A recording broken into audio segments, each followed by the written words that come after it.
Hey everyone, Carrie Beck here with Homeschool Coffee Break, where we help you stop the overwhelm so you can take coffee break. We want to get you where you're not overwhelmed, you have the confidence to do what you need to do in homeschooling. And today's topic is so practical. It is something you can implement today, right after you listen to this. We're talking about building consistency and why shorter lessons can make a huge difference. Think about it. You sit down with your 8-year-old to do a math lesson, and the first 10 minutes go well. But by minute 15, your kid's squirming in his chair, doodling in the margin, and suddenly needs a drink of water. And by minute 20, they're groaning, dragging their pencil, or even saying, "This is too long. I hate math." It's not that they can't do the work, their brains just aren't built for long lecture style lessons. Most kids, especially in the elementary years, learn better with shorter, focused bursts of learning and then followed by some sort of change of pace. You've heard that from Charlotte Mason. We're going to talk about that in a minute. So you might do something focused and then change to a hands-on activity or discussion, something that has some sort of movement in it. Remember that more learning, and this, if you do short lessons, there you'll see more learning and less stress for you, mom, and your child. You see, the problem is long lessons often backfire, and maybe mom's all into it, but the kids aren't. Kids lose focus quickly, and then frustration happens for mom and the child. And then this leads to ups and downs and lots of inconsistency in your homeschool. We want to build consistency so that there's a little bit of learning taking place every single day. Some of you might sit down. We used to do read alouds, and it may be from a history book, and you begin to read aloud to your kids every morning. But about halfway through, you look around and you notice glazed over eyes. And by the end, one child is sprawled across the couch, staring at the ceiling, another's fiddling with the Legos, and the youngest has just wandered off completely. And you think, they just don't like history. Now, I personally think it's okay if they're doing things with their hands, but you're like, they don't like it. I don't know what to do. And you have a good friend, hopefully, maybe a veteran homeschool mom, telling you, hey, you know what?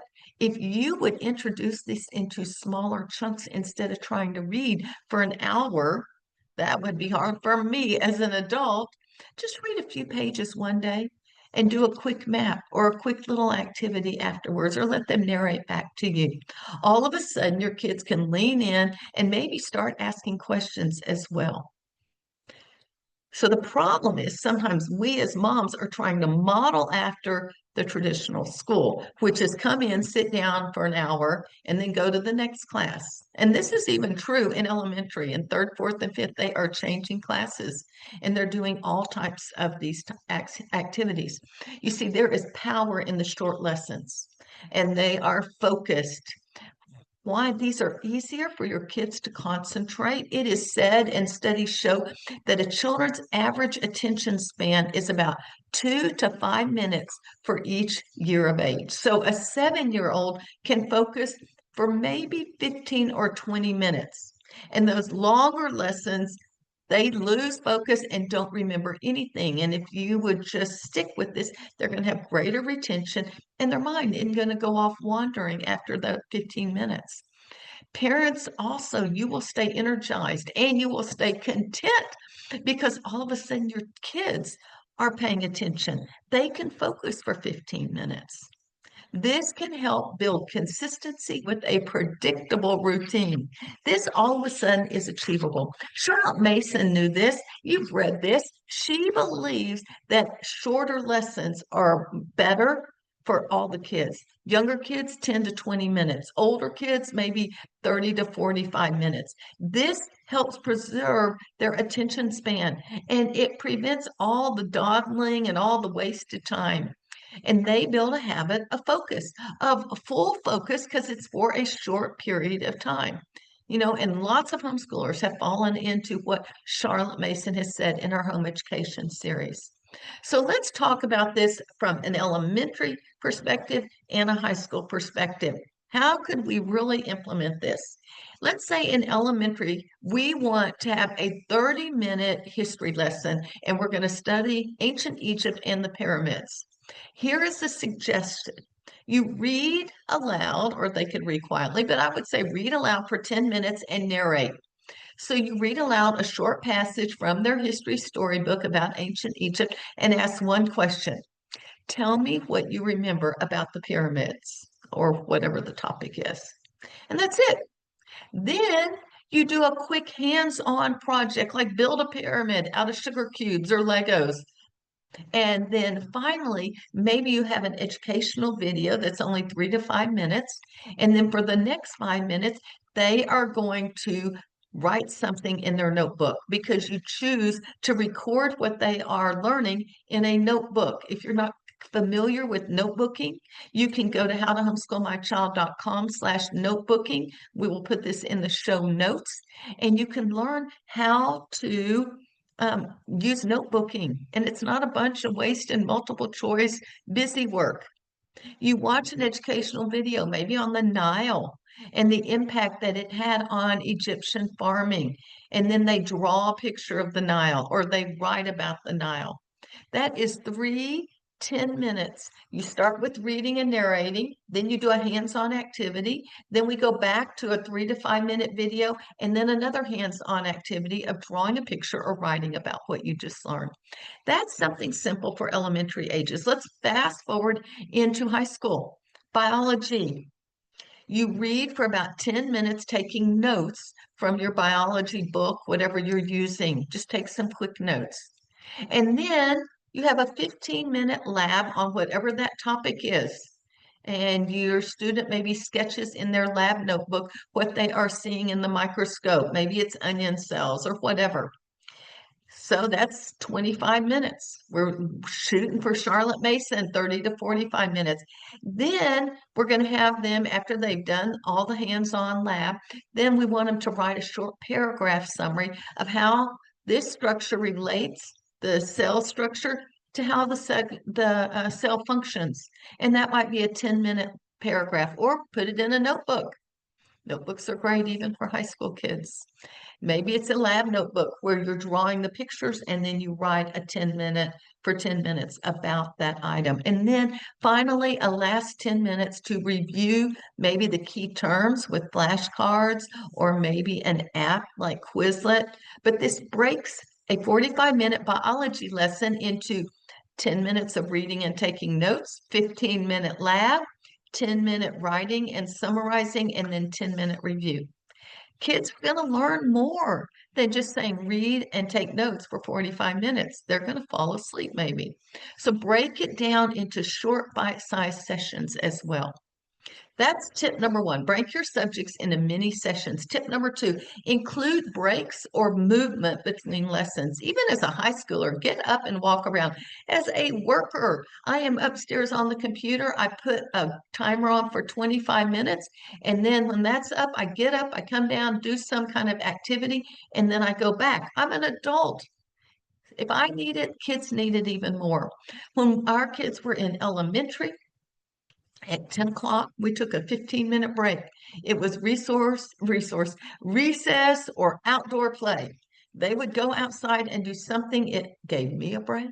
It gave them a break. They needed to run around. They would come in and we would have a little morning snack. And then we would hit the books again, or whatever the activity was. So include breaks or movement between lessons. Tip number three, focus on mastery, not just completing and checking off the lists or some long schedule. You need to get off the productivity hamster wheel. Stop using someone else's checklist. Mastery is what you want. That's one reason I loved using Matthew C. If they didn't learn it, you went back and they had to pass it. Same with phonetic zoo. If they couldn't make 100% on their spelling test 2 times, they didn't move on. They kept practicing the same words until they learned all of it. So there are some great programs out there that focus on mastery, not just checking off the list as well. So break your subjects into mini sessions. Include breaks or movement between lessons. Focus on mastery, not checking off the list. And then tip number 4, use short lessons for review, reinforcement, or new concepts. You can use it for any of these things, just like I described in our biology lesson. Now, some of you, I know what you are thinking. You're like, well, what if I don't finish the book? I've told you before, I was a public school teacher for 6 years, and I don't remember I ever finished a textbook. You're thinking, will this cover everything we need? You know what? It probably won't. Everyone has gaps in their education.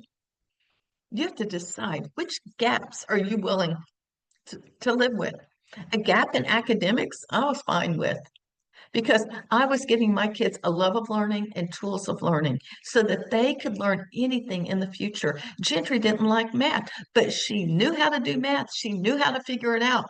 And so she would do as much as she needed to get through college, because she still probably doesn't. I'm sure she's using a calculator. But when there's motivation to learn it, then you're going to learn it. She had the tools to learn math, even though she didn't know every little detail of every concept. What if my child finishes too quickly? I'm like, yay, give them some freedom. Let them go study something. Let them go explore. Let them go invent something. Let them go outside and run off energy and shoot some baskets. Why does it matter? You don't have to fill in a 4-hour time period or especially an 8-hour day. If they finish too quickly, maybe it's too easy. Maybe you need to bump it up a little bit. But that should not be a reason to quit using short lessons. Consistency over quantity is what is going to matter more than anything. Remember that short lessons build momentum and confidence for you, mom, and for your kids. And why not let your kids feel confident that they have succeeded in a 10 or 15-minute lesson? Otherwise, you're going to give them a 30, 45-minute, 60-minute lesson, and they're going to fail. They are losing momentum and they are losing confidence. Shorter lessons build momentum and they build consistency and confidence. All right. And they reduce your stress and your kids' stress. That's just better learning all around. So I would really encourage you to try implementing some 10 to 15-minute lessons in one subject this week or next week. Just pick one subject. Keep doing whatever you're doing. Find one subject that you could shorten their lessons. And I would love it if you are listening or watching this in a place that you can leave comments. Please leave a comment about which subject you plan to do that. Or if you're listening to this and you can share this with one friend. That's all I would ask. I know this can help other homeschoolers. The other thing is, let them know we have a free resource, notebooking.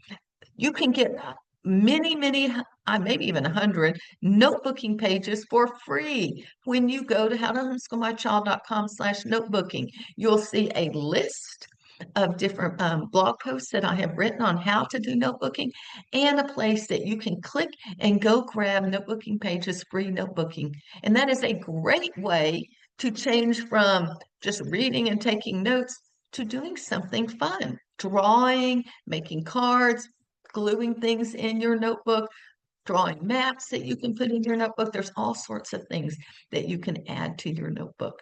So please leave a 5-star review and share this with one homeschool friend.